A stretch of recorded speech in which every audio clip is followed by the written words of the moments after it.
यीशु नाम, यीशु नाम, यीशु नाम, यीशु नाम, यीशु नाम, यीशु नाम। हालेलुया।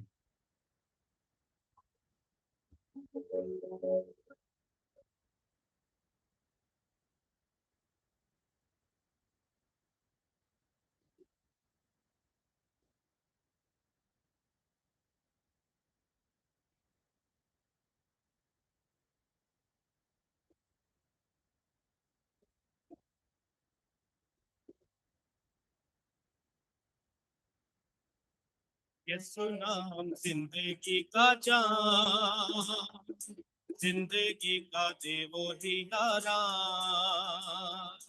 यीशु नाम जिंदगी का जान, जिंदगी का दे वो ही आराम। यीशु नाम, यीशु नाम, यीशु नाम, यीशु नाम, यीशु नाम, यीशु नाम, यीशु नाम, ये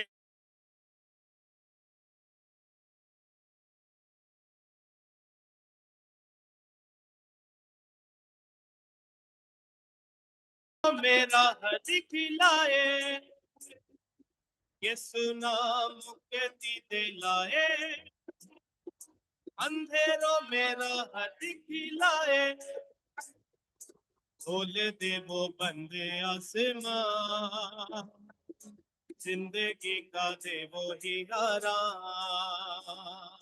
खोल दे वो बंद आसमां,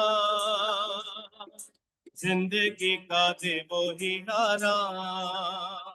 यीशु नाम, यीशु नाम, यीशु नाम, यीशु नाम, यीशु नाम, यीशु नाम, यीशु नाम, यीशु नाम, यीशु नाम, यीशु नाम, यीशु नाम जिंदगी का जान, जिंदगी का दे वो ही आराम।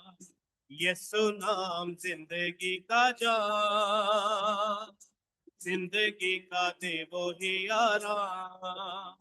यीशु नाम, यीशु नाम, यीशु नाम, यीशु नाम, यीशु नाम, यीशु नाम, यीशु नाम, यीशु नाम, यीशु नाम, यीशु नाम।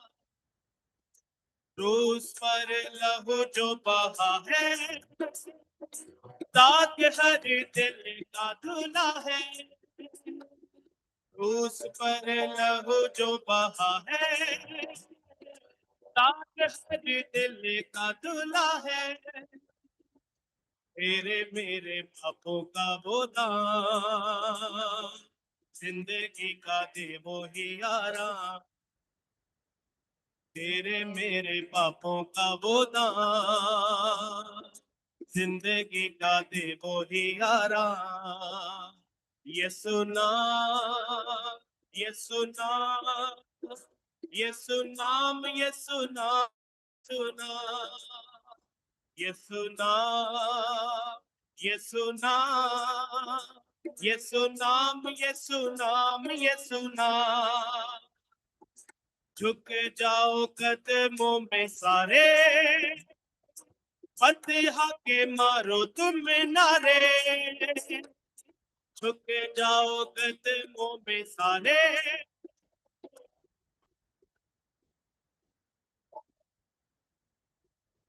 झुक जाओ कदमों में सारे, फतह के मारो तुम नारे। दुनिया को दे दो ये पैगाम, जिंदगी का दे वो ही आराम। दुनिया को दे दो ये पैगाम, जिंदगी का दे वो ही आराम। यीशु नाम, यीशु नाम, यीशु नाम, यीशु नाम, यीशु नाम, यीशु नाम, यीशु नाम, यीशु नाम, यीशु नाम, यीशु नाम, यीशु नाम, यीशु नाम, यीशु नाम, यीशु नाम, यीशु नाम। हे यहोवा मुझ पर दया कर, हे यहोवा मेरी सहायता कर, हे यहोवा मुझ पर दया कर, हे यहोवा मेरी सहायता कर। जब मैं कब्र में चला जाऊंगा, तब मेरी लौट से क्या लाभ होगा। जब मैं कब्र में चला जाऊंगा, तब मेरी लौट से क्या लाभ होगा। मिट्टी क्या तेरा धन्यवाद करे, क्या वो तेरी सच्चाई का प्रचार करे। मिट्टी क्या तेरा धन्यवाद करे, क्या वो तेरी सच्चाई का प्रचार करे। हे यहोवा मुझ पर दया कर, हे यहोवा मेरी सहायता कर, हे यहोवा मुझ पर दया कर, हे यहोवा मेरी सहायता कर।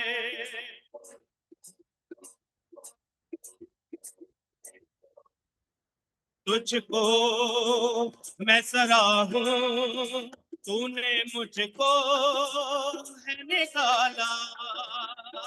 तुझको मैं सराहूं, तूने मुझको है निकाला। मेरे शत्रुओं को मुझ पर आनंद करने नहीं दिया। मेरे शत्रुओं को मुझ पर आनंद करने नहीं दिया। हे यहोवा मैंने दुहाई दी, तूने मुझको चंगा किया है। हे यहोवा मैंने दुहाई की, तूने मुझको चंगा किया है। हे यहोवा मुझ पर दया कर, हे यहोवा मेरी सहायता कर।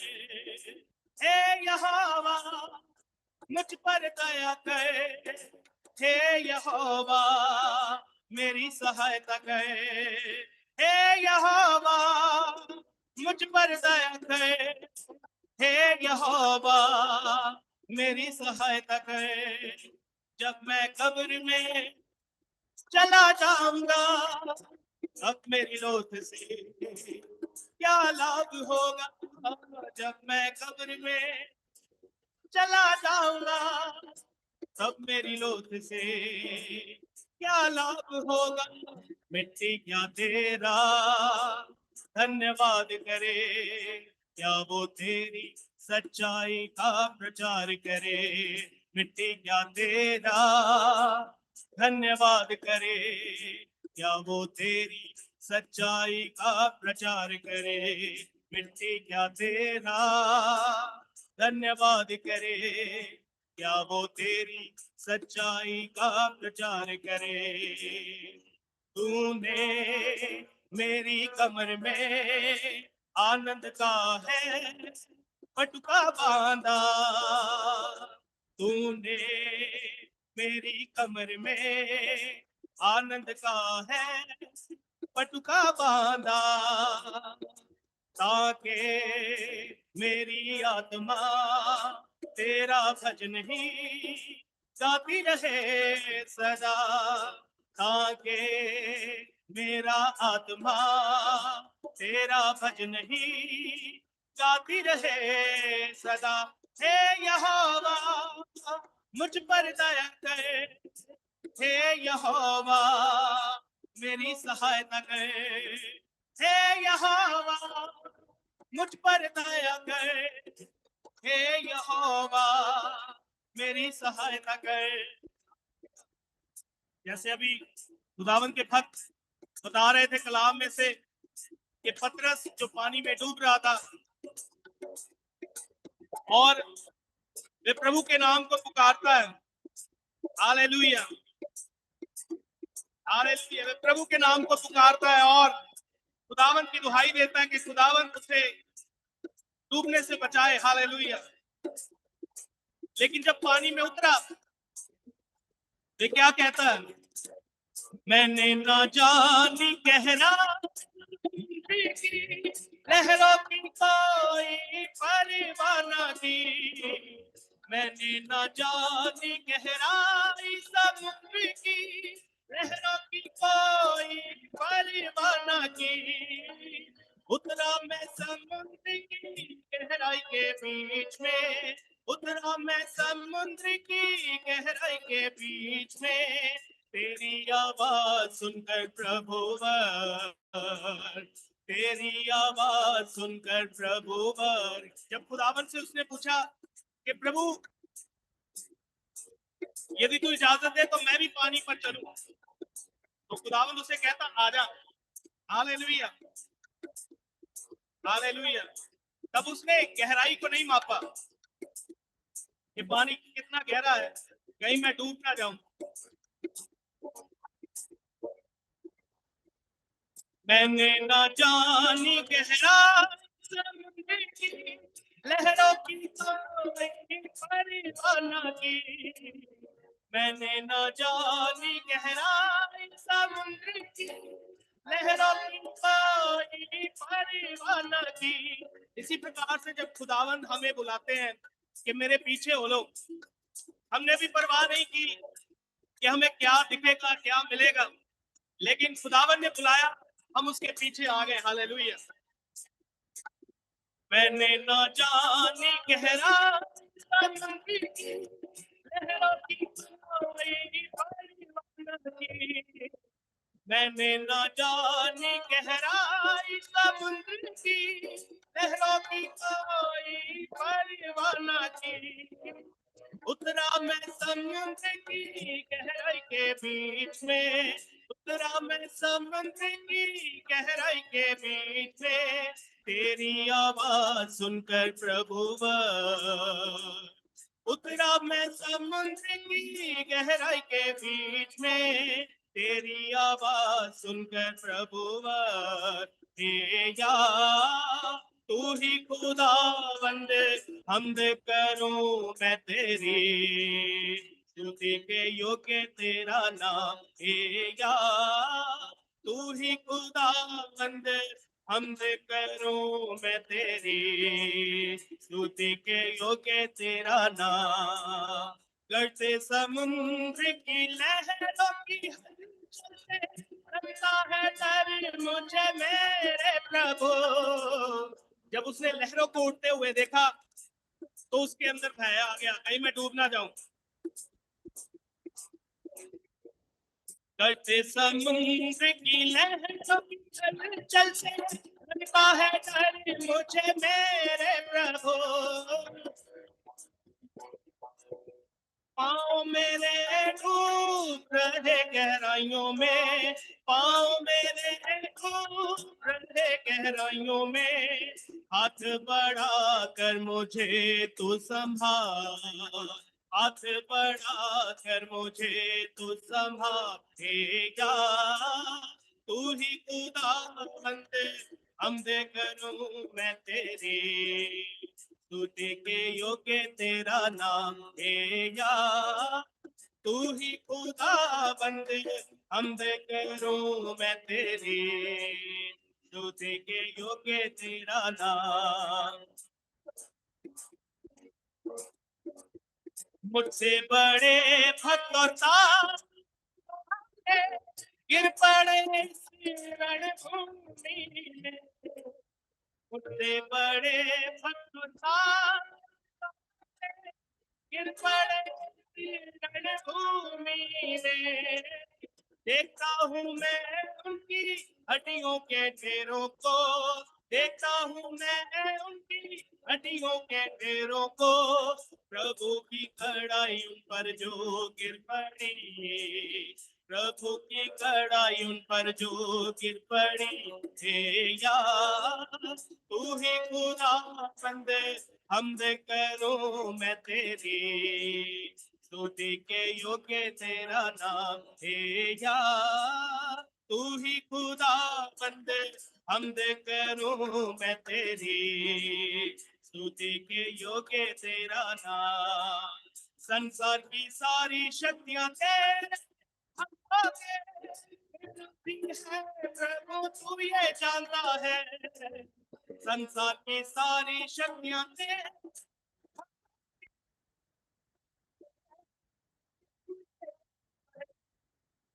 संभाल तू मुझको अपनी सामर्थ्य से, संभाल तू मुझको अपनी सामर्थ्य से, स्वर्ग सियोन में पहुंचने तक, स्वर्ग सियोन में पहुंचने तक, हे यार तू ही खुदा बंद, हमद करूं मैं तेरी, स्तुति के योग्य तेरा नाम, हे यार तू ही खुदाबंद, हमद करूं मैं तेरी, स्तुति के योग्य तेरा नाम।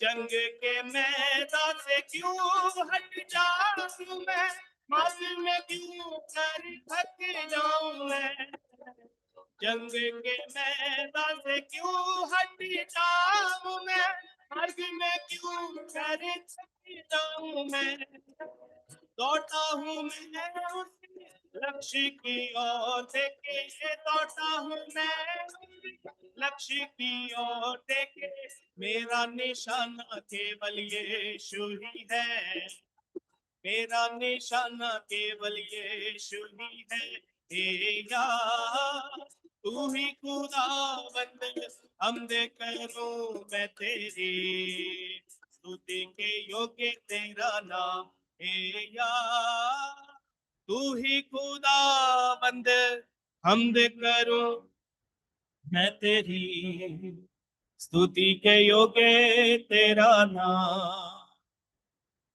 अर्पण करता हूं मैं जो कुछ है मेरा, प्रभु यीशु तेरी बेटी में, अर्पण करता हूँ मैं जो कुछ है मेरा, प्रभु यीशु तेरी बेटी में, तेरी सेवा करना यही तमन्ना मेरी, तेरी सेवा करना यही तमन्ना मेरी, जीवन की मेरी यही कामना, जीवन की मेरी यही कामना, ये यार तू ही खुदाबंद, हमद करूं मैं तेरी, स्तुति के योग्य तेरा नाम, हे यार तू ही खुदाबंद।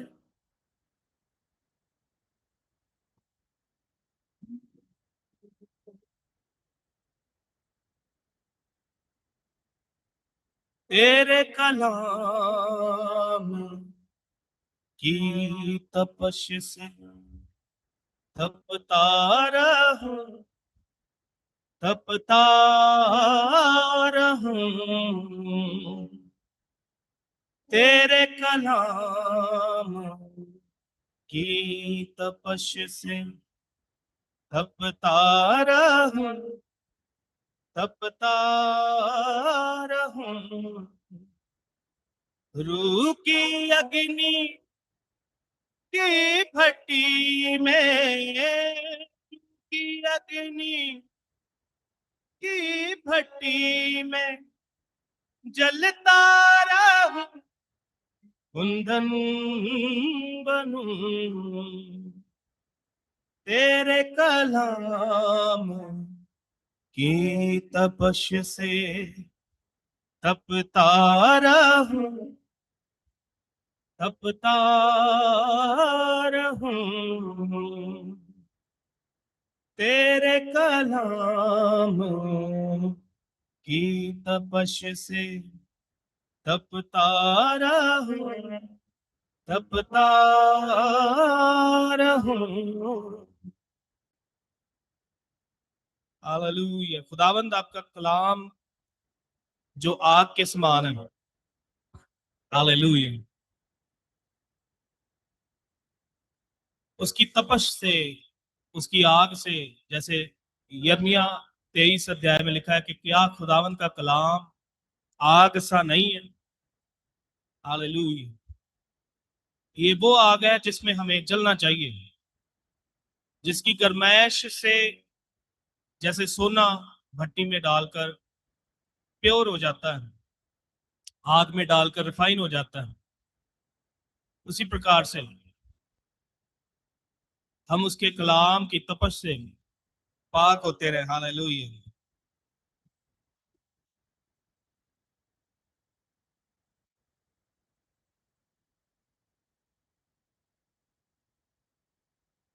तेरे कलाम की तपश से तपता रहूं, तपता रहूं।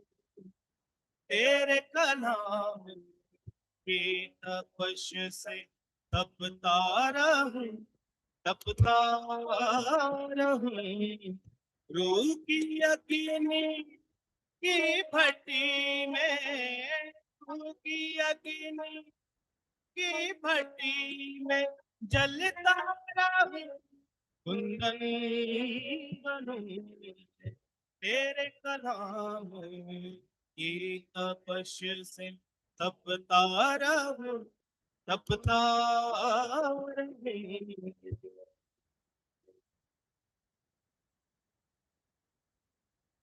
शजरे अंगूरी है तेरी डाली मैं बनूं।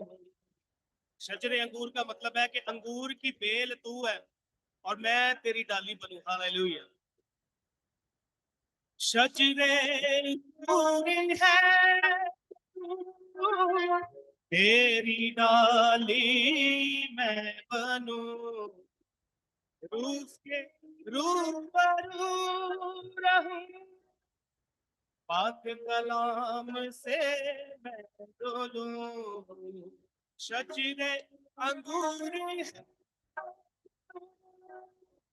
तेरी डाली मैं बनूं, रूह के रूबरू रहूं, पाक कलाम से मैं डोलूं। तुझ में ढलूं फलदार बनूं मैं, फलता रहूं, फलता रहूं। तुझ में बनूं फलदार बनूं मैं, फलता रहूं, फलता रहूं। रूह की अग्नि की भट्टी में, की अग्नि की भट्टी में जलता रहूं, कुंदन बनूं। तेरे कलाम के तपश से तपता रहूं, तपता रहूं। तेरे कलाम की तपश से तपता रहूं, तपता रहूं।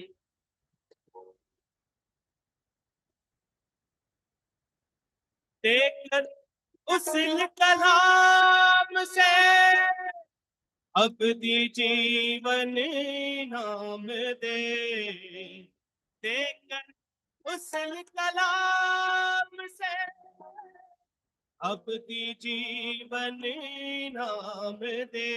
मुसल कलाम का मतलब है कलाम के स्नान के द्वारा, जैसे इफिसियों 5 अध्याय में लिखा है कि वचन के स्नान से हमें नहलाता है, धोकर अपने साथ एक पवित्र कलीसिया बनाकर खड़ा करता है जिसमें कोई दोष नहीं है, कोई झुर्री नहीं है। देखकर उस कलाम से अवधि जीवन नाम दे। अवधि जीवन माने अनंत जीवन। देकर उस कलाम से अवधि जीवन नाम दे। जिस जीवन का माली बने तू, हर मौसम में वो फल दे। जिस गुलशन का माली बने वो, हर मौसम में वो फल दे। जिस बाग का, जिस बगीचे का माली खुदावन यीशु मसीह बनता है। हालेलुया। जैसे वो दृष्टांत में भी कहता है कि बाग का मालिक पिता है और उसका माली खुदावन यीशु मसीह है। हालेलुया।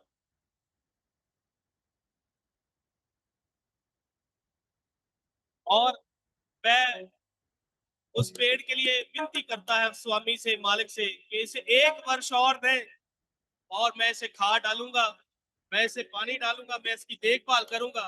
अगले साल तक यदि फल ना लाएगा तो उखाड़ देगा।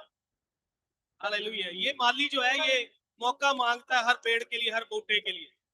कलाम पाक कहता है इब्रानियों 7:25 में लिखा है कि खुदावंद यीशु मसीह हर समय हमारे लिए पिता के सामने विनतियां करने के लिए जीवित है। देखकर उस कलाम से अवधि जीवन नाम दे। जिस गुलशन का माली बने हर मौसम में वो फल दे। जिस गुलशन का माली हर मौसम में वो फल दे। हर पल शजरे अंगूर से मैं लिपटा रहूं, लिपटा रहूं। हर पल मैं उस अंगूर की बेल के साथ लिपटा रहूं। हालेलुया। जो डाली उसमें बनी रहती है वह फलदार होती है। हालेलुया। जिस गुलशन का माली बने वो हर मौसम में वो फल दे। हर पल शजरे अंगूर से मैं लिपटा रहूं, लिपटा रहूं। हर पल शजरे अंगूर से मैं लिपटा रहूं, लिपटा रहूं। रूह की अग्नि की भट्टी में, रूह की अग्नि की भट्टी में जलता रहूं, कुंदन बनूं। तेरे कलाम की तपश से तपता रहूं, तपता रहूं। तेरे कलाम की तपश से तपता रहूं, तपता रहूं।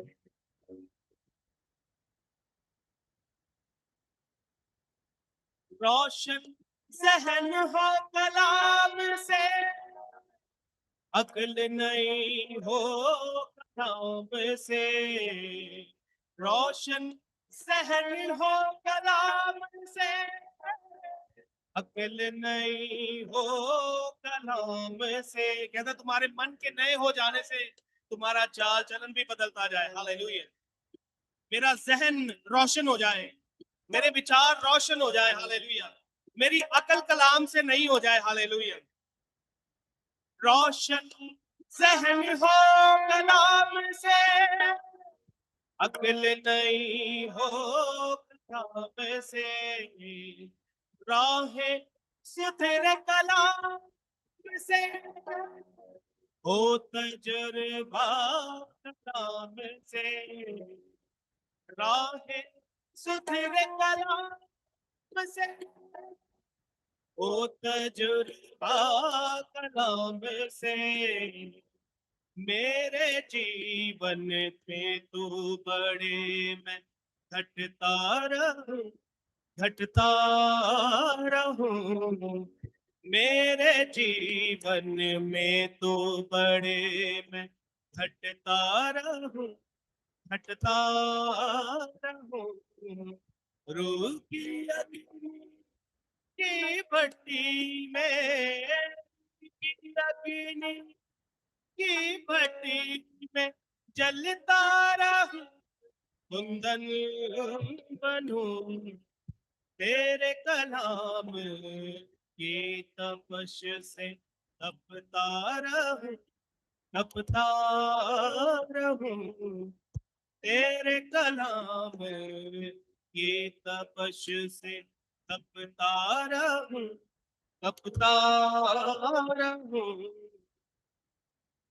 रूह की अग्नि की भट्टी में, रूह की अग्नि की भट्टी में जलता रहूं, कुंदन बनूं। तेरे कलाम की तपश से तपता रहूं, तपता रहूं। तेरे कलाम की तपश से तपता रहूं, तपता रहूं। हालेलुया। आइए हम ब्रदर के साथ मिलकर वचन के लिए दुआ करेंगे। Hallelujah. Praise the Lord. Hallelujah. Hallelujah. Thank you Jesus, thank you Jesus. धन्यवाद, धन्यवाद, धन्यवाद सामर्थ्य पिता परमेश्वर। सचमुच प्रभु जी आपका बहुत धन्यवाद करते हैं। सचमुच प्रभु जी आपकी उस रूह की भट्टी में प्रभु जी हम तपते रहें प्रभु जी, और आपके उस वचन में प्रभु जी आगे बढ़ते जाएं प्रभु जी, क्योंकि आपका जीवित वचन हमारे जीवन को बदल देता है। आपका धन्यवाद करते हैं प्रभु जी, धन्यवाद करते हैं पिता परमेश्वर भाई के लिए प्रभु यीशु मसीह, जो आपके दास प्रभु जी आपके वचन को लेके आते हैं प्रभु जी, तो हमारे जीवन को उस अच्छी भूमि के समान बनाए, ताकि जब वो वचन रूपी बीज हमारे जीवनों में बोया जाए तो 100 गुना फल लेके आए। प्रभु जी हमारे सारे सोच विचारों को, ध्यान को आपकी ओर लगाते हैं प्रभु जी, सारी बातों को आपके हाथों में देते हैं, सारी बातों को प्रभु यीशु मसीह हम जानते हैं प्रभु यीशु मसीह, जब वचन रूपी बीज हमारे जीवन में बोया जाएगा प्रभु यीशु मसीह तो 100 गुना फल लेके आएगा। आपका बहुत धन्यवाद करते हैं। अपने वचन को प्रभु जी अपने दास के मुख में दीजिए प्रभु जी, जब वो वचन हमारे बीच में उंडेला जाए प्रभु जी, तो हमारे जीवन में 100 गुना फल आए। आपको बहुत धन्यवाद करते हैं। इस प्रार्थना को प्रभु यीशु मसीह के नाम से मांगते हैं, आमीन। Amen. Amen. Hallelujah. Praise the Lord. Hallelujah.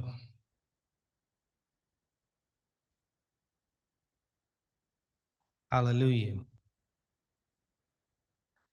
आइए हम परमेश्वर के वचन के ऊपर थोड़ी देर ध्यान करेंगे। हालेलुया। मेरे साथ प्रभु के वचन में से निकाले यूहन्ना का सुसमाचार,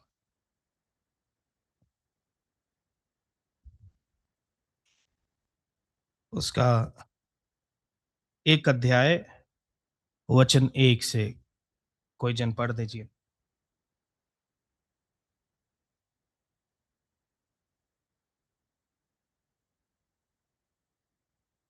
हालेलुया। आदि में वचन था और वचन परमेश्वर के साथ था और वचन परमेश्वर था। हाँ ये जी, हुआ जिसका बस नाम बस। हालेलुया। हालेलुया। तो यहाँ पर हम परमेश्वर के वचन में पढ़ते हैं,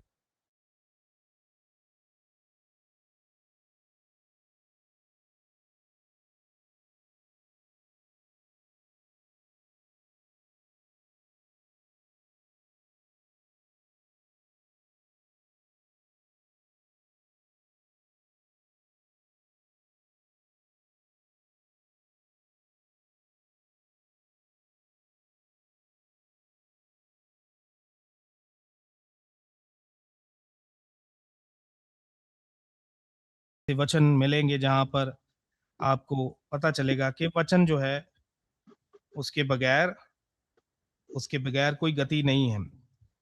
आप प्रभु के वचन में एक और जगह पढ़ सकते हैं, पहला यूहन्ना, दूसरा यूहन्ना उसका 9 आयत पढ़िएगा। दूसरा यूहन्ना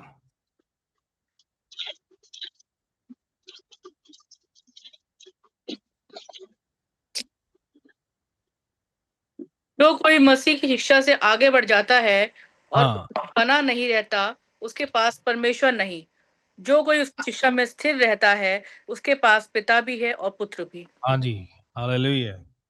यहाँ पर लिखा है, जो कोई मसीह की शिक्षा से, उसके कलाम की शिक्षा से, उसके वचन से आगे बढ़ जाता है। We as sheeps, we are ought to follow the scriptures. परमेश्वर के वचन को फॉलो करने का नेचर हमारे अंदर होना चाहिए। वचन को फॉलो करने का नेचर हमारे अंदर आना चाहिए। हालेलुया। लिखा है, whoever transgress and not abide in the doctrine of Christ does not have God। उसके जीवन में परमेश्वर नहीं है, जो प्रभु यीशु मसीह की शिक्षा से आगे बढ़ जाता है, यानी कि उसके कलाम से आगे बढ़ जाता है। जैसे एक चरवाहा जब वो आवाज लगाता है तो भेड़ उसकी आवाज को सुनकर उसके पीछे पीछे चलती है। भेड़ उसके पीछे पीछे चलती है। भेड़ को आप कभी भी ये नहीं देखेंगे कि वो चरवाहे के आगे चलती है। भेड़ें हमेशा चरवाहे के पीछे चलती है। आपने यदि देखा होगा, चरवाहे सड़कों पर सफर करते वक्त रास्ते में कहीं पर चरवाहे जो है वो भेड़ों को चराते हैं, या आपने यूट्यूब पर किसी तरीके से, किसी माध्यम से वीडियो के द्वारा देखा होगा, भेड़ कभी भी चरवाहे से आगे नहीं चलती है। भेड़ चरवाहे के पीछे पीछे चलती है। तो यहाँ पर भी उसके कलाम के अधीन होकर रहने की सलाह हमें मिलती है।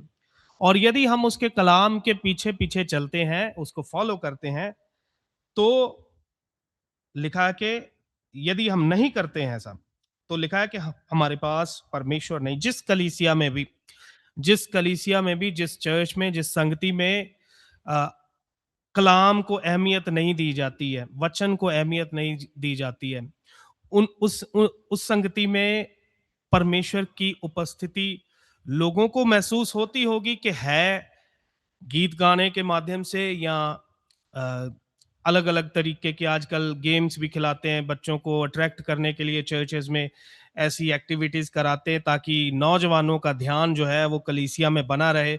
लेकिन लोगों को लगता होगा कि हाँ, परमेश्वर का बड़ा अ, अच्छा उपस्थिति हम महसूस कर पा रहे हैं, लेकिन जहाँ कलाम नहीं है और शिक्षा नहीं है, परमेश्वर की बुनियाद नहीं है कलाम, तो वहां पर परमेश्वर जो है वो अपना सिंहासन नहीं लगाता है। अभी हमने पहला यूहन्ना का सुसमाचार में 1 अध्याय 1 वचन में ही पढ़ा कि आदि में वचन था और वचन परमेश्वर के साथ था। हालेलुया। आदि में वचन था और वचन परमेश्वर के साथ था। फिर लिखा यही आदि में, हाँ जी, वो पूरा पढ़ दीजिए।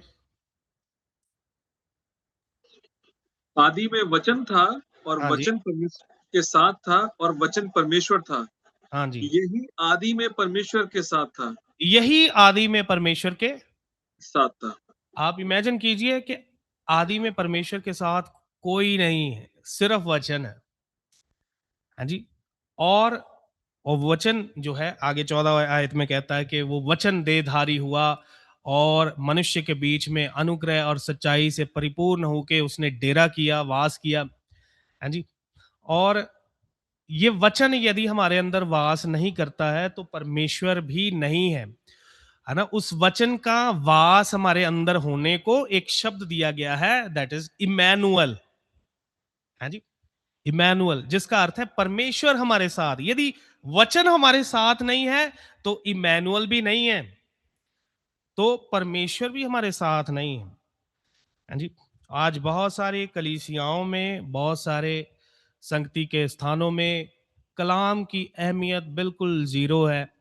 मैं देखता हूं बड़ी बड़ी सभाओं में 4-4 घंटे लोग गीत गाते हैं, वर्शिप करते हैं, इसके साथ मिलके गीत गाएंगे, उसके साथ मिलके गीत गाएंगे, और गीत गाने में इतने मशरूफ हो जाते लोग, व्यस्त हो जाते हैं। और जब कलाम की बारी आती है तब तक कलीसिया थक चुकी होती है, नाच कर कूद कर कलीसिया का जोर जो है वो खत्म हो चुका होता है, और फिर कलीसिया को वचन के टाइम जो है वो नींद आनी शुरू हो जाती है। सो वहीं से फिर मालूम पड़ता है कि इस झुंड में गीत जो है उसको ज्यादा अहमियत दी जाती है, नाचने और गाने को ज्यादा अहमियत दी जाती है, लेकिन कलाम को अहमियत जीरो है, शून्य है। आप प्रभु के वचन में पढ़ेंगे बाइबल में, भजन सहायता में उसका 130 138 है शायद, 130, हाँ 138 उसका सेकंड वर्स पढ़ दीजिएगा। मैं तेरे पवित्र मंदिर की ओर दंडवत करूंगा हाँ जी, और और तेरी करुणा और सच्चाई के कारण तेरे जी, नाम का धन्यवाद करूंगा, जी। क्योंकि तूने अपने वचन को अपने बड़े नाम से अधिक महत्व दिया है। हाँ, तूने अपने वचन को अपने बड़े नाम। अपने बड़े नाम से भी अधिक महत्व दिया है। हालेलुया। परमेश्वर यहाँ पर अपने बड़े नाम से भी बढ़कर अपने वचन को महत्व देता हुआ दिखाई देता है। और यदि परमेश्वर स्वयं अपने बड़े नाम से, जिस नाम की हम प्रस्तिश करते हैं, जिस नाम के हम भजन गाते हैं, उस बड़े नाम से भी बड़ा वचन है कहता है कलाम में, तो हमें भी ये चाहिए कि हम हमारे कलीसिया में, हमारे झुंड में परमेश्वर के वचन को फर्स्ट प्रायोरिटी दें, पहला स्थान दें। मैं ये नहीं कह रहा हूं कि गीत गाना जो है वो बिल्कुल गलत है। मैं भी गीत गाता हूं, परमेश्वर की उस्तत, उसकी बड़ाई करता हूं, लेकिन इन सब से बढ़कर खुदावंद का कलाम महत्व रखना बहुत जरूरी। हमारे बच्चे गीत गाने से ज्यादा उनको कलाम, उनको वचन, वचन में इंटरेस्ट, उनका रुझान होना चाहिए, वचन में ज्यादा उनका ध्यान होना चाहिए। हमारे झुंड के, छोटे झुंड के छोटे छोटे बच्चे जो हैं वो स्क्रिप्चर मेमोराइज करते हैं, आयतें याद करते हैं और कलीसिया में खड़े होकर सुनाते, गीत भी गाते हैं, वचन भी याद करते हैं। और कलाम को यहाँ पर परमेश्वर जो है महत्व देता हुआ दिखाई देता है। हालेलुया। एक और जगह वचन पढ़ लीजिए, अमोस की पुस्तक में, शायद 5:8 होगा।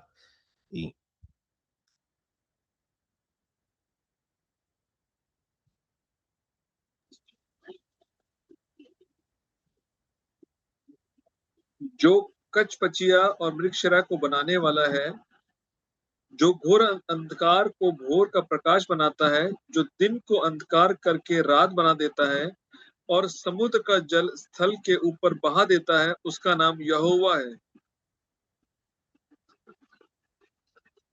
नहीं, ये नहीं है। 8 कितना वचन पढ़ा ब्रदर आपने? 5 का 8 में। 5 का 23 पढ़ लीजिए। अपने गीतों का कोलाहल मुझसे दूर करो, हाँ, तुम्हारी सारंगियों का सुर मैं ना सुनूंगा। हाँ, परमेश्वर यहाँ पर कहता है कि अपने गीतों का शोर, अब कई लोगों के गीतों का शोर है वो परमेश्वर की नजर में उसके कानों में शोर जैसे लगता है। और उनके इंस्ट्रूमेंट्स, उनकी सारंगियां, क्या क्या लिखा है, उनकी सारंगियां, वीणाएं,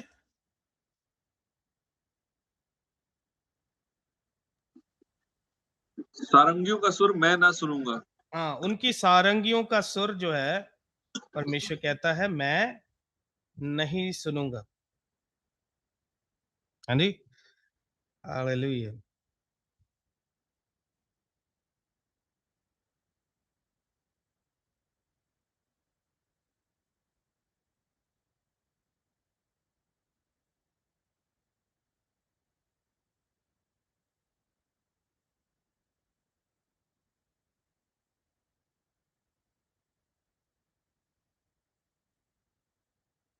और इस पुस्तक में आप जब भी इस पुस्तक को पढ़ेंगे,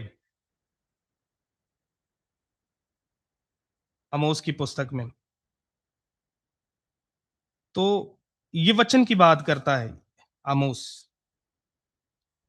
इसका 3:1 यदि आप पढ़ें तो वचन सुनने की बात करता है। Here the word that the Lord has spoken against you, है ना। और 4:1 में भी कहता है वचन सुनो। और जब कलीसिया वचन सुनने से कान को फेर लेती है तो उनकी प्रार्थनाएं, उनके गीत परमेश्वर की दृष्टि में घिनौने हो जाते हैं। ये आप नीति वचन में भी पढ़ सकते हैं, 28 अध्याय में, नीति वचन 28 अध्याय, उसका 9 आयत पढ़ लीजिएगा। जो अपना कान व्यवस्था सुनने से मोड़ लेता है, हाँ, जो अपना कान व्यवस्था सुनने से मोड़ लेता है, उसकी प्रार्थना घृणित ठहरती है। हाँ, उसकी प्रार्थना, उसकी दुआ, उसका ध्यान करना, उसका परमेश्वर के गीत भजन गाना, सब घिनौने हो जाते हैं, सब घिनौने हो जाते हैं। इवन मोसेस, मोसेस जब आप पढ़ेंगे एजिकियल की पुस्तक, उसका 36 का 23 शायद पढ़ दीजिएगा। एजिकियल 36 का 23।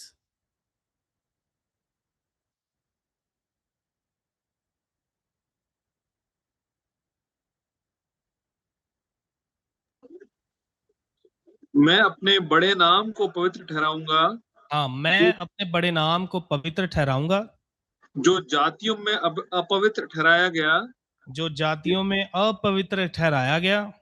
जिसे तुमने उनके बीच अपवित्र किया, हाँ, जिसे तुमने लोगों के बीच में अपवित्र किया है। और जब मैं उनकी दृष्टि में तुम्हारे बीच पवित्र ठहरूंगा, हाँ, आगे। तब वे जातियां जान लेंगी कि मैं यहोवा हूँ। हाँ जी, परमेश्वर यहोवा की यही वाणी है। हाँ जी। यहाँ पर लिखा है कि तुमने मेरा नाम जातियों के बीच में अपवित्र किया है, और वह जातियां यहोवा को नहीं जानती हैं। उसके पीछे कारण यही है कि उन जातियों के सामने तुम लोगों ने, कहता, मेरे नाम को अपवित्र ठहराया है। और मेरा ये सवाल है कि जातियों में हम परमेश्वर के नाम को अपवित्र या अशुद्ध कैसे ठहराते हैं? कैसे ठहरा सकते हैं? कोई जवाब देना चाहे तो दे सकते हैं। जातियों में हम परमेश्वर के नाम को अपवित्र कैसे ठहराते हैं? वचन की अवहेलना करके।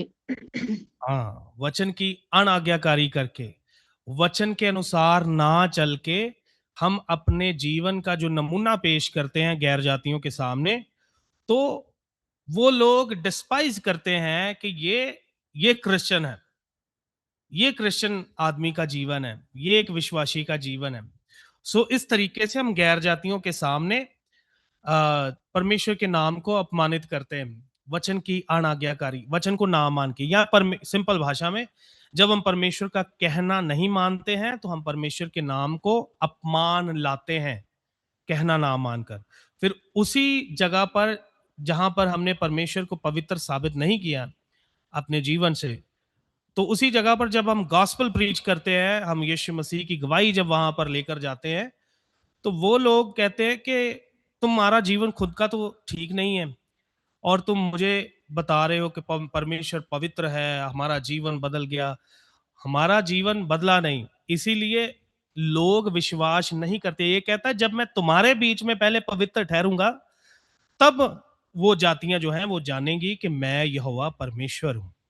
तब तक हमारा गॉस्पेल प्रीच करना, लोगों के साथ साक्षी बांटना, यीशु मसीह की गवाही देना, सब व्यर्थ है जब तक हमारे जीवन में हम परमेश्वर के वचन को अहमियत नहीं देते हैं, उसके कलाम को तवज्जो नहीं देते हैं। इसके साथ जब आप मूसा के विषय में आप पढ़ेंगे, जब मूसा को क्रोध आ गया कि इजरायली बार बार कुड़कुड़ाते हैं, हर बार वो मूसा और हारून के खिलाफ आकर खड़े हो जाते हैं, और परमेश्वर बड़ा दयालु, बड़ा कृपालु, परमेश्वर मूसा को आज्ञा देता है, पहले एक बार पानी निकाला चट्टान को मारकर। परमेश्वर ने कहा अपनी लाठी को ले और चट्टान को एक बार मार और वह पानी देगा, और उस चट्टान ने पानी दिया। वो चट्टान जो थी वो यीशु मसीह को दर्शाती थी। यीशु मसीह के विषय में आप इब्रानियों के खत में 10 अध्याय में इसके बारे में पढ़ सकते हैं, 1 2 3 4 वचन में, कि जिस चट्टान से सबने पानी पिया वो चट्टान यीशु मसीह थी। तो उसको एक ही बार मारने की आज्ञा दी गई थी, और जब उसी चट्टान से पानी पीने का मौका आया तो परमेश्वर ने उसको मारने के लिए आज्ञा नहीं दी थी, बल्कि चट्टान से बातें करने के लिए कहा था। और परमेश्वर की आज्ञा थी ये कि चट्टान से बातें कर और चट्टान पानी देगा। लेकिन आप वहां पर पढ़ते हैं मूसा को आ गया गुस्सा। मूसा जब क्रोध से भर गया तो मूसा इजरायलियों से बातें करता हुआ कि क्या तुम्हारे लिए अब हम टान से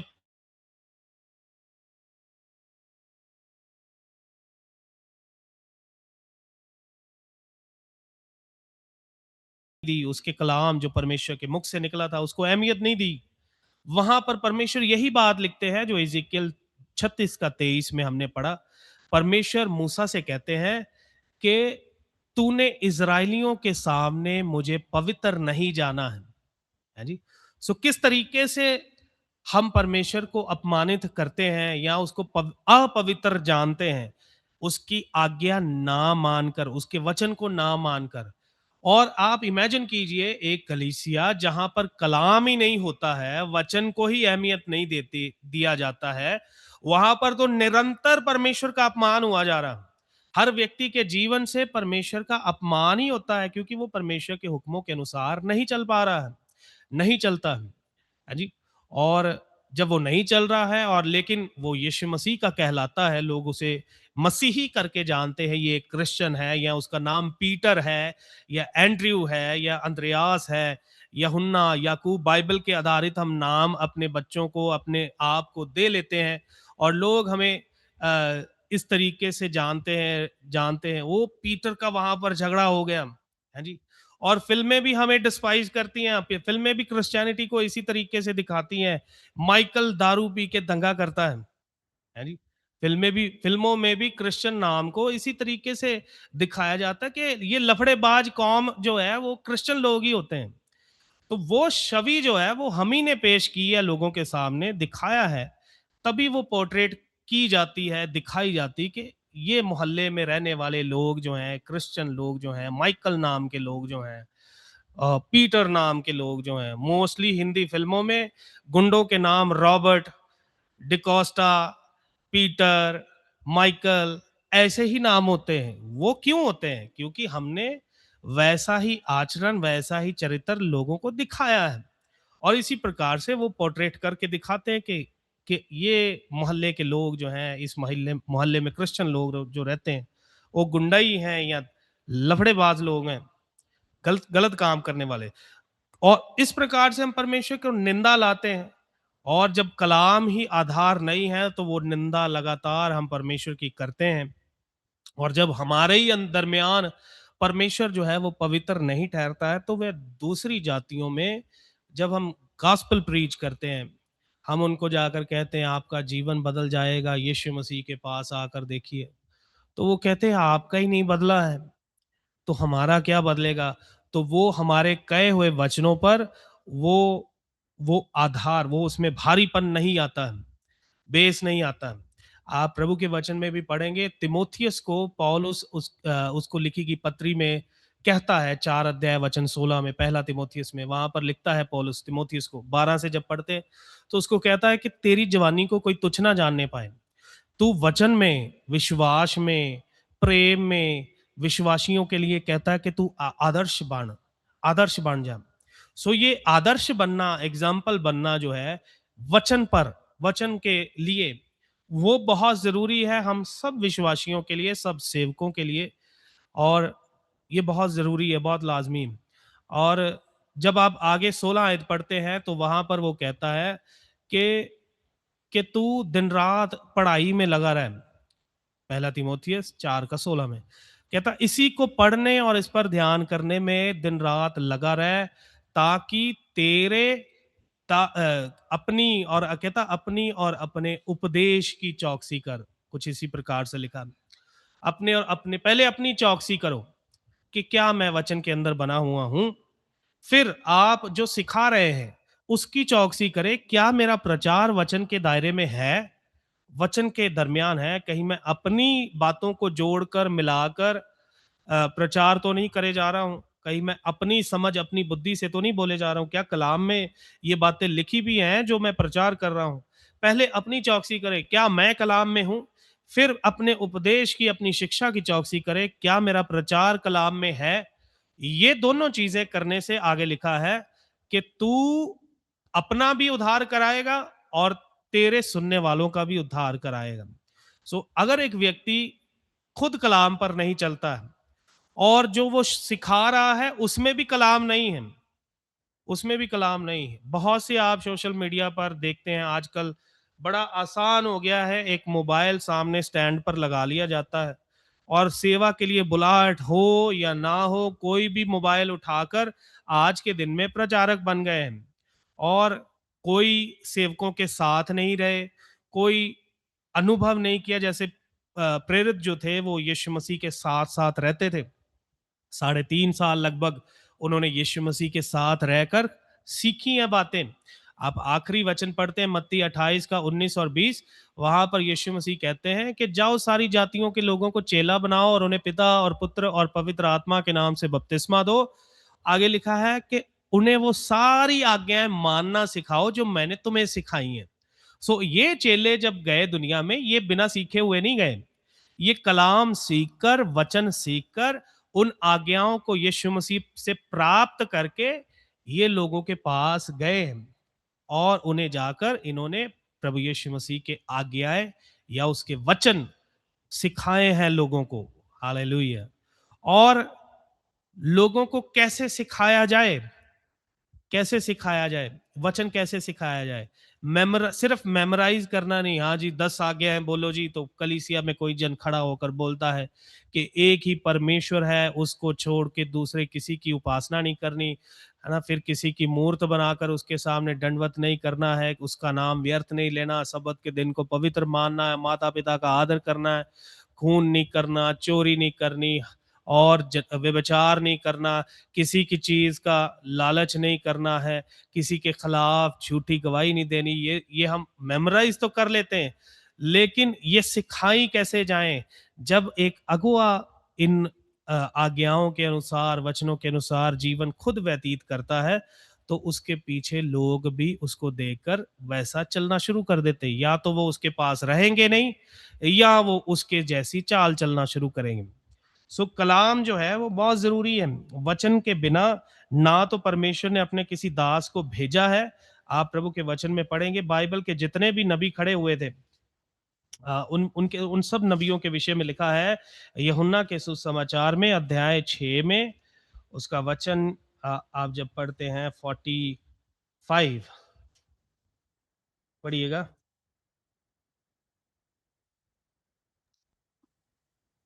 45 भविष्यद्वक्ताओं के लेखों में ये लिखा है, हाँ जी, वे सब परमेश्वर की ओर से सिखाए हुए होंगे।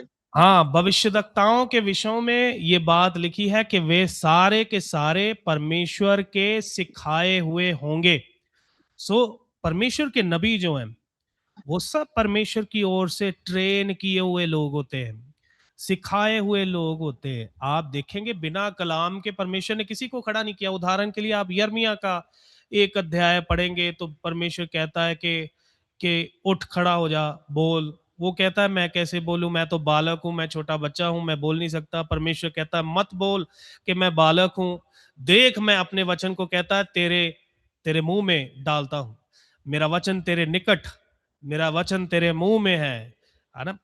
तो बिना वचन के परमेश्वर ने किसी भी दास को खड़ा नहीं किया। आप एजिकियल की पुस्तक पढ़ेंगे, उसका 3 अध्याय 1-2 वचन में पढ़ेंगे तो परमेश्वर एजिकियल को कहता है कि ले ये पुस्तक ले और इसे खा ले। कहता इसे अपने अंतड़ियों में अच्छे तरीके से पचा ले, है ना।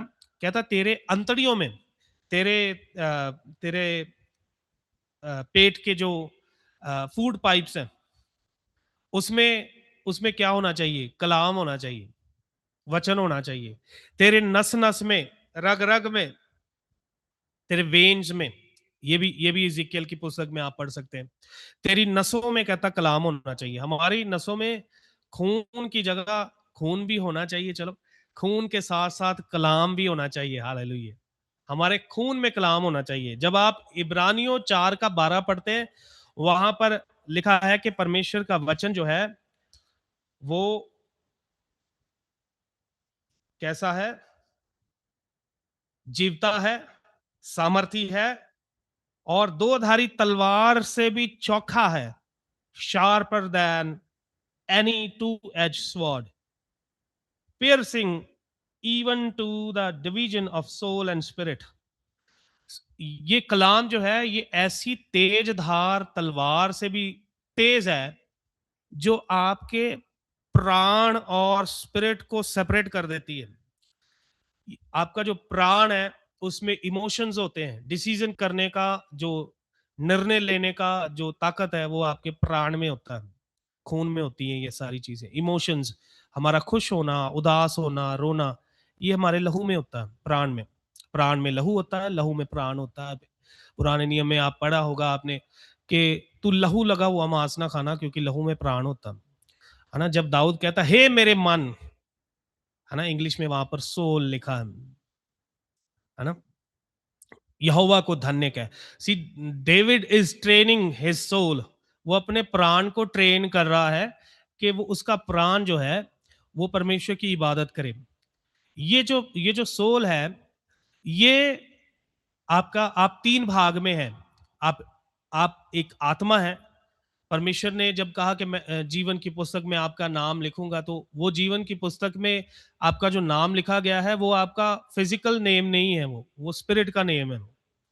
वो नाम है जो आत्मा का, जो परमेश्वर के पास पहुंचेगी। शरीर मिट्टी में मिल जाता है और आत्मा आत्माओं के पिता के पास लौट जाती है। ये आप इब्रानियों के खत में 3 अध्याय में पढ़ते हैं। हालेलुया। सो परमेश्वर ने हमें जो रचा है, हम रियल बीइंग जो है वो स्पिरिट है हमारा। और जब हम पाप में थे तो हमारा जो रियल बीइंग है वो डेड था पाप के कारण। और जब हमने यीशु मसीह को एक्सेप्ट किया और तौबा की तो हम रेजरेक्ट हुए। ये हमारा रेजरेक्शन हुआ, हम मुर्दों में से जिंदा हुए हैं। जैसे आप कुलिसियों 3 अध्याय शायद है, उसका 1 वचन में ये लिखा है कि तुम पहले मरे हुए थे। इस प्रकार से आप कलाम में वहां पर शायद पढ़ सकते हैं, शायद गलातियों में होगा या कुलिसियों में होगा, 3 अध्याय में।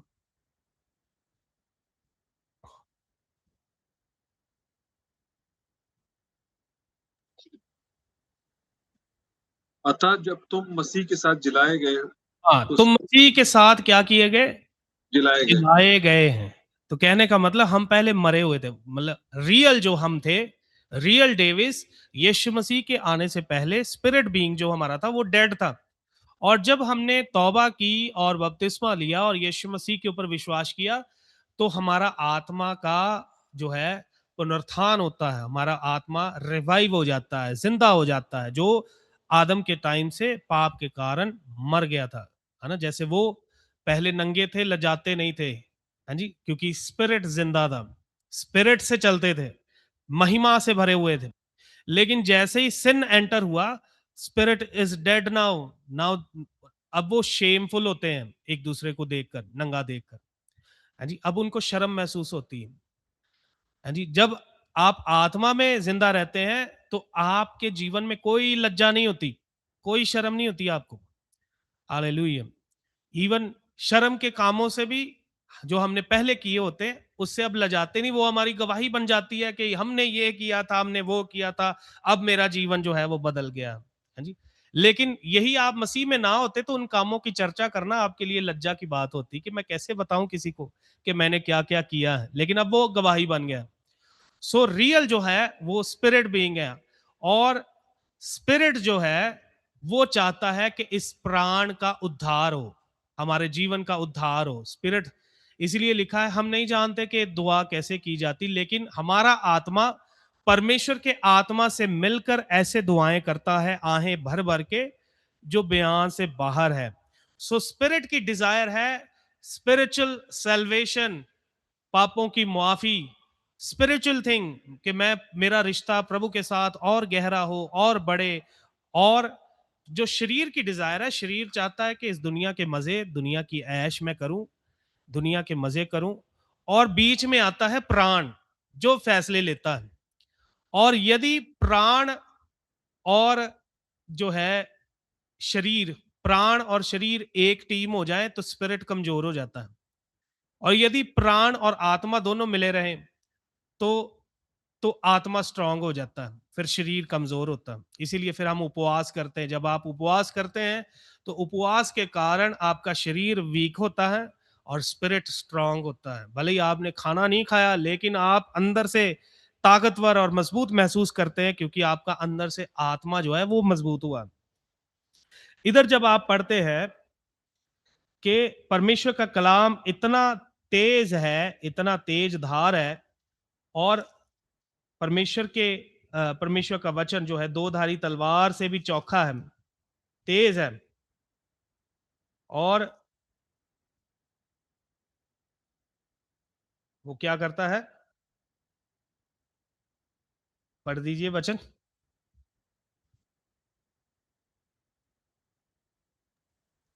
क्योंकि परमेश्वर का वचन जीवित और प्रबल और हर एक दोधारी तलवार से भी बहुत चोखा है, हाँ और जी, प्राण और आत्मा को और गांठ गांठ और गूदे गूदे को अलग करके आर पार छेदता है। हाँ, अलग करके आर पार छेदता है। हालेलुया, हालेलुया, आर पार छेदता है। इतना शार्प है ये, और हमारे घुटनों में, जोड़ों में, हमारी हड्डी हड्डी में, जोड़ जोड़ में, और हड्डी के अंदर जो गुदा होता है, जैसे आप यदि मटन खाते हैं तो मटन के जो बोन्स होते हैं उसके अंदर गुदा होता है, वो आप निकाल कर खाते हैं, नलकी भी बोलते हैं उसको। हाँ जी, उसी प्रकार से ये कलाम की पहुंच कहता है तुम्हारे गुद्दे तक भी होनी चाहिए। हमारे शरीर की हड्डियों के अंदर जो गुद्दा है उसमें भी इस कलाम की पहुंच होनी चाहिए। इंग्लिश में उसे मैरो बोला जाता है, जैसे बोन मैरो होता है, इंग्लिश का वर्ड है, जो हड्डी के अंदर गुद्दा होता है, उसके विषय में लिखा गया।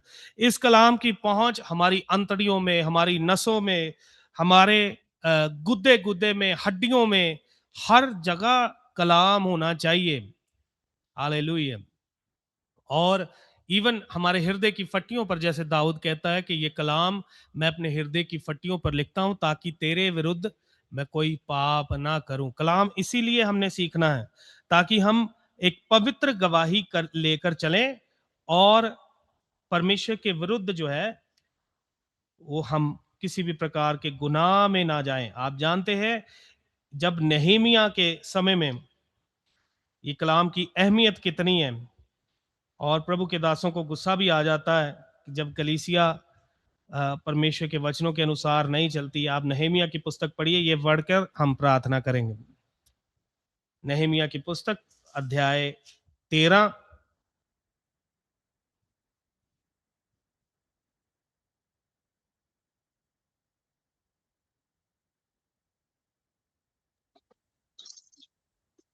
अध्याय वचन 23 से पढ़ दीजिएगा।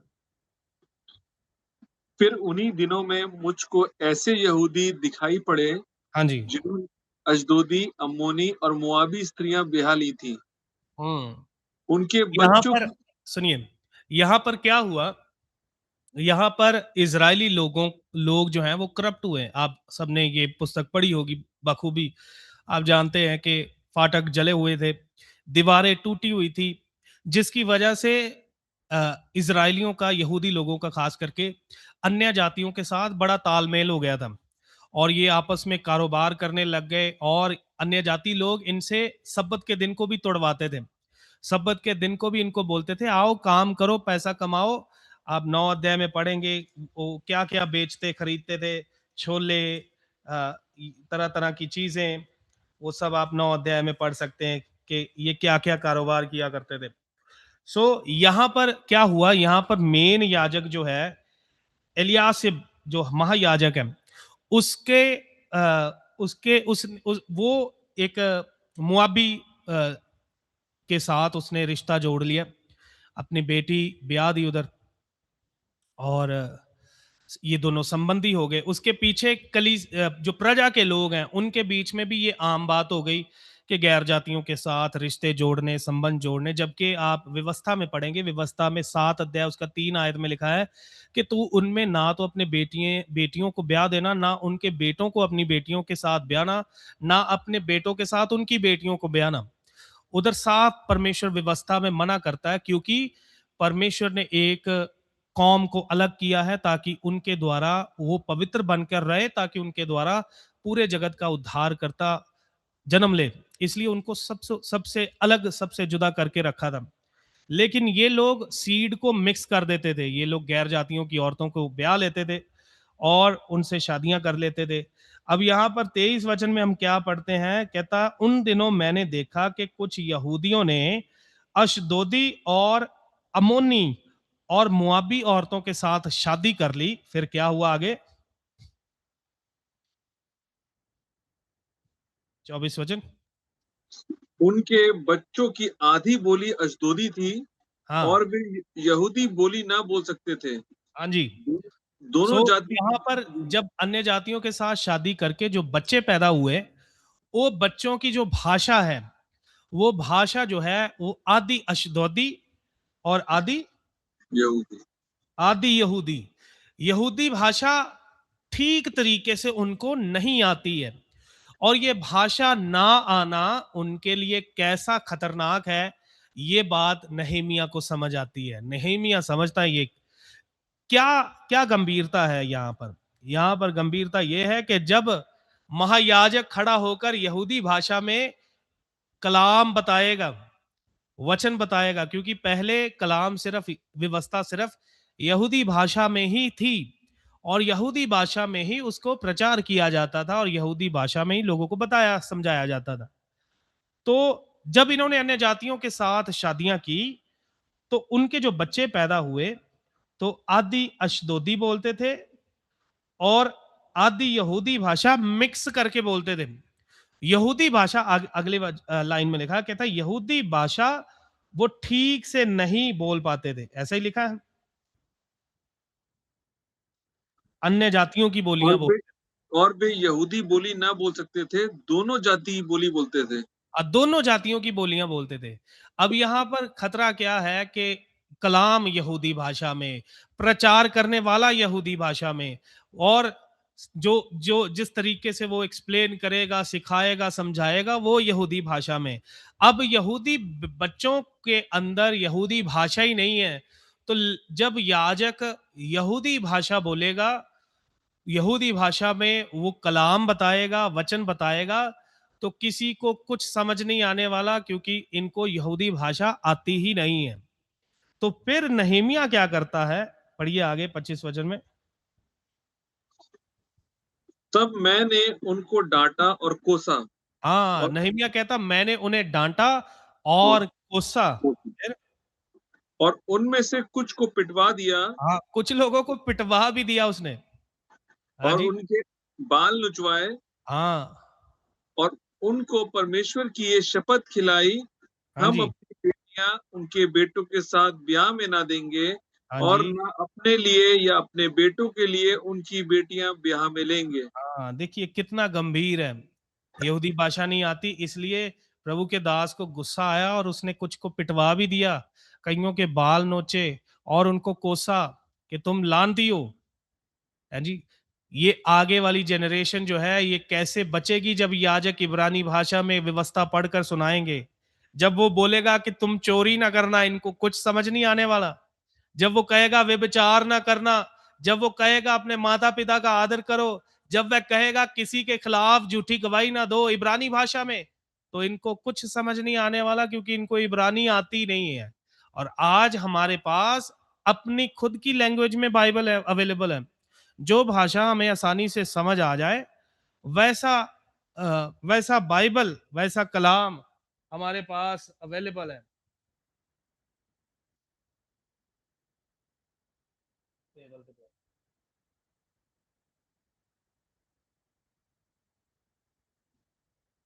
बैठ, पीछे देख अपने पीछे। हाँ, हालेलुया। ये देखिए ये कितने विकल्प हैं। उससे छूटने का यत्न कर ले। ऐसा न हो कि वो तुझे न्यायी के पास खींच ले जाए और न्यायी तुझे प्यादे को सौंपे और प्यादा तुझे बंदी गृह में डाल दे। मैं तुमसे कहता हूं कि जब तक तू दमड़ी दमड़ी भर न देगा, तब तक वहां से छूटने न पाएगा। हाँ, देखिए कैसे कैसे विकल्प आ गए हैं। कलाम जो जो पढ़ नहीं सकते, अनपढ़ लोग हैं या अंधे लोग हैं, उनके लिए भी कैसे कैसे विकल्प आ गए हैं, और कलाम अपने पास रखना, उसे सुनना कितना आसान हो गया है। लेकिन फिर भी हम कलाम से जुड़े हुए लोग नहीं हैं। एक भाई को वो अंधे हैं, देख नहीं सकते, और उन्होंने मुझसे कुछ रेडियो, कुछ स्पीकर मांगा, तो मैंने उनको अपने संगति के ही ऑडियो मैसेजेस, वचन के या गीत मैंने उसमें डालकर उनको दे दिए। और उसके बाद किसी ने मुझे बताया कि उन्होंने वो डिलीट करके उसमें फिल्मी गाने डाल लिए और वो सुनते हैं वो। तो ऐसे लोग किस सूरत में बचेंगे मुझे समझ में नहीं आता। क्या हम सिर्फ यीशु का नाम ले लिया और तौबा कर लिया, काम वही है और हमारा रूटीन लाइफ वही है, और हम ये सोचकर बैठे कि हम बचे हुए लोग हैं। हमने पहले ही पढ़ा कि परमेश्वर कलाम के बगैर नहीं है, कलाम उसके साथ रहता है। हमने पढ़ा जो कलाम से आगे बढ़ जाते हैं उनके साथ परमेश्वर नहीं है। फिर आप यूहन्ना के सुसमाचार में उसका 14 अध्याय वचन 21 के अंदर पढ़ेंगे कि लिखा है कि जिसके पास मेरी आज्ञा है वही है जो मुझे प्यार करता है, और मैं भी कहता है उसी से प्यार करूंगा। और फिर उसके बाद 23 आयत में भी कहता है यीशु ने उनको उत्तर दिया, यदि कोई मुझसे प्रेम रखेगा तो वह मेरे वचन को मानेगा, और मेरा पिता उससे प्रेम रखेगा, और हम उसके पास आएंगे, उसके साथ वास करेंगे। सो एक झुंड में, एक कलीसिया में, या किसी के इंडिविजुअल जीवन में भी यदि वो प्रभु से प्रेम नहीं करता है, और प्रेम करने की परिभाषा क्या है कि उसके वचन को मानना, यही लिखा है 23 वचन में। यीशु ने उसको उत्तर दिया, यदि कोई मुझसे प्रेम रखेगा तो वह मेरे वचन को भी मानेगा। सो प्रेम की परिभाषा, हम कहते हैं Jesus I love you, Jesus I love you, Jesus I love you. सिर्फ ऐसा बोलने से प्रेम रखते नहीं हम। प्रेम यदि हम रखते हैं तो हम उसका कहना भी मानेंगे। हालेलुया, उसका वचन को मानेंगे। फिर जो वचन को मानता है, आगे लिखा है मेरा पिता उससे प्रेम रखेगा। जो वचन को मानते हैं, जो कलाम को मानते हैं। फिर आगे लिखा है हम उसके पास आएंगे। यीशु मसीह और पिता परमेश्वर इकट्ठे ही आते हैं, और ये इकट्ठे ही रहते हैं। हाँ जी, हमने पढ़ा यूहन्ना 1:1 में कि आदि में परमेश्वर था, आज आदि में वचन था, वचन परमेश्वर के साथ था, आदि में यही परमेश्वर के साथ था, लिखा है। हाँ जी, यहां पर भी लिखा है हम उसके पास आएंगे और उसके साथ वास करेंगे। दूसरा यूहन्ना उसका 9 आयत में हमने पढ़ा, जो उसकी शिक्षा से आगे बढ़ जाते, ना तो उनके पास पिता है ना पुत्र है। सो परमेश्वर की हजूरी यदि हमारे दरमियान होना है तो ये बहुत लाजमी है। कलाम, वचन, ये पढ़ नहीं सकते तो सुनना। हाँ जी, बड़े विकल्प हैं जो अंधों को पढ़ने वाली, वो छू छू के पढ़ते हैं, वो टटोल टटोल के पढ़ते हैं। वैसी किताबें भी बाइबल की मिल जाती हैं। जिन्होंने पढ़ना होता है वो कुछ भी कर लेते। मेरे पास बहुत ऐसी उदाहरणें हैं, मैं ऐसे लोगों को जानता हूं जो कोरे कागज हैं, कुछ कभी पढ़ा नहीं। हाँ जी, और उनको अखबार पकड़ा दोगे वो अखबार नहीं पढ़ सकते, उनको कोई भी और चीज पकड़ा दोगे वो नहीं पढ़ सकते, लेकिन वो बाइबल पढ़ लेते हैं। ये बुद्धि, ये समझ परमेश्वर ने आत्मिक रूप से उनकी इस तरीके से खोली है, वो कोई दुनिया की चीज और कुछ नहीं पढ़ सकते। मैं ऐसे लोगों को जानता हूं, लेकिन वो बाइबल पढ़ सकते हैं। ये खुदा का काम है।